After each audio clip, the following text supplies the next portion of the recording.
Another fantasy player I'd like to talk about would be Greg Jennings. Trade him. I mean, He's on my team. Yeah, he has had a very shaky few weeks. You know, he's on a contract year. His contract ends this year. And basically he has been proven to be Aaron Rodgers' favorite target. But this year, not so much. People know his name, Greg Jennings, and they think just because of the name and past years, he would be good this year. So trade Greg Jennings high. Aaron Rodgers has a new favorite target every week. Never mind they have somewhat of a running game with Cedric Benson, who did get injured last week, Alex Green too. But anyway, Aaron Rodgers, most of his passes hit Jordy Nelson, who is a solid fantasy option. After that, they hit James Jones. He has the second highest target percentage on that team. I mean, if you're looking for a receiver to pick up off the waiver wire and add to your team, James Jones is the guy. He leads the NFL in receiving touchdowns. Like, that's insane. James Jones is a great player. Carter, what's your advice for fantasy this week? Well, I mean, I picked up Randall Cobb last week, and he actually led my team with 14 points. I mean, and listen, if the receiving situation in Green Bay is a little iffy right now, and I think that definitely capitalizing on that is a good idea. And like you said, when you're trading with a guy who doesn't really keep up with every football game, which leagues are full of, the name like Greg Jennings could be some great trade bait, certainly in the coming days and weeks. Definitely trade bait. Another guy I'd say would be Russell Wilson. Among all starting quarterbacks who have started 5 games, Russell Wilson has the lowest number of pass attempts. They have Marshawn Lynch in the backfield. Frankly, their receiving core has been very lackluster this year.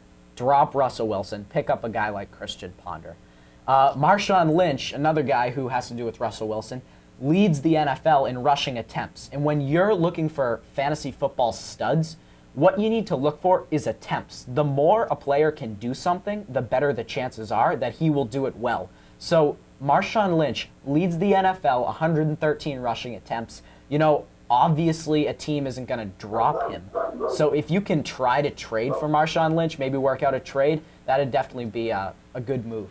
I also had drop Russell Wilson. He's a great story. Kid out of Wisconsin. I love Wisconsin Badgers. Love Russell Wilson. He's not, he just isn't not putting up great fantasy numbers, not putting up great numbers really in general, but especially, and then Marshawn Lynch is a great pickup if you don't have him, because with Russell Wilson struggling, they're going to be handing the ball off, especially if they make a quarterback change. They still not confident in their quarterback. They're going to be handing the ball off, as you mentioned, attempts, a lot of rushes. He runs hard. He's a good running back. I'd pick him up. Definitely. Carter, do you have anything to add?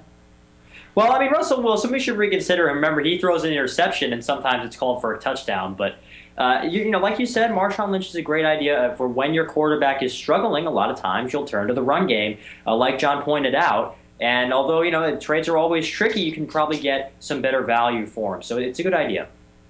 Andrew Luck did lead a comeback this week against the Green Bay Packers.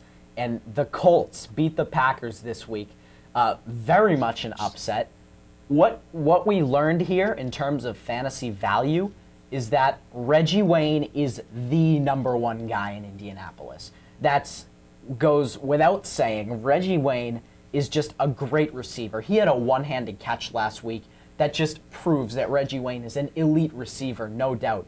But if you're looking for a #2 guy in case Reggie Wayne gets double covered most of the time, I would go with Donnie Avery. In terms of targets, Reggie Wayne has 60 targets. Donnie Avery is close with 35 targets. So if you're keen on an Indianapolis receiver, go Donnie Avery.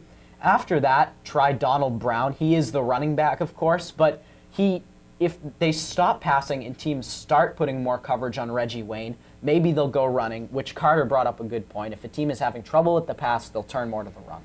Yeah, I mean, in Indianapolis, they have a young quarterback. So what's the best way for a young quarterback to succeed? A veteran wide receiver. So Andrew Luck most likely will target Reggie Wayne, as you mentioned. And if he's double covered, they're going to dump it off. So I like the Reggie Wayne. If you don't, if he's out there, get him. So yeah, I'd go with Reggie Wayne. Yeah, Carter. Well, I mean, I'm just sitting here wondering why I didn't draft Andrew Luck. I mean, the guy's doing incredibly, and you're right that the value of any guy that he's going to throw the ball to has gone up when you're talking about just over time, because Andrew Luck has really excelled. And you're right, a guy like Reggie Wayne, who's a veteran wide receiver who really knows what he's doing and is going to get a lot of attention from a young guy like Andrew Luck, is just, if he was on my team, I'd be lucky right now. Yes, very lucky if Andrew Luck is on your team. Another guy I'd like to talk about, the tight end for the Carolina Panthers, Greg Olsen. He has the highest target percentage among tight ends. Granted, the Carolina Panthers do not pass very often, but when Cam Newton does pass, a lot of times he'll roll out and he'll drop the ball off to Greg Olsen. He's also their biggest red zone target. I think Greg Olsen could really help out your team. He's not available on the waiver wire in many leagues, but maybe try trading low for him. He could break out in the future weeks. Yeah, Cam Newton, the thing you do have to be careful about, though, Cam Newton does a lot of running, so be careful that he doesn't get enough attempts, and also they have Jeremy Shockey, I believe, still, so there is some balance at tight end, but definitely an interesting selection, yeah. Mm-hmm.